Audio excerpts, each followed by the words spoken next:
আসসালামু আলাইকুম। যুক্তরাষ্ট্র ছাড়ছে $12 বিলিয়ন। ইরানের বড় দাবি।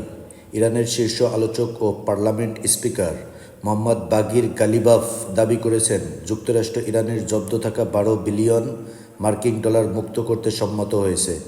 সুইজারল্যান্ডে অনুষ্ঠিত সাম্প্রতিক যুক্তরাষ্ট্র ইরান আলোচনার পর এই সমঝোতা হয়েছে বলে তিনি জানান। গালিবাফের মতে, উভয় পক্ষের মধ্যে হওয়া আলোচনায় হরমুজ প্রণালীতে নিরাপদ নৌ চলাচল নিশ্চিত করা, উত্তেজনা কমানো এবং ভবিষ্যৎ শান্তি চুক্তির ভিত্তি তৈরির বিষয়ে অগ্রগতি হয়েছে। একই সঙ্গে যুক্তরাষ্ট্র সাময়িকভাবে কিছু নিষেধাজ্ঞা শিথিল করেছে, যার ফলে নির্দিষ্ট সময় পর্যন্ত ইরান তেল ও পেট্রোকেমিক্যাল পণ্য রপ্তানির সুযোগ পাবে। তবে অর্থ ছাড়ের বিষয়ে এখনও কিছু বিতর্ক রয়েছে।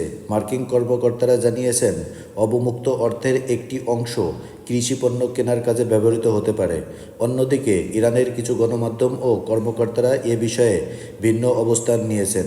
বিশ্লেষকদের মতে, $12 বিলিয়ন অবমুক্ত হলে তা ইরানের অর্থনীতিতে বড় স্বস্তি আনতে পারে এবং দীর্ঘদিনের উত্তেজনাপূর্ণ যুক্তরাষ্ট্র ইরান সম্পর্ককে নতুন ইতিবাচক মোড় আনতে পারে।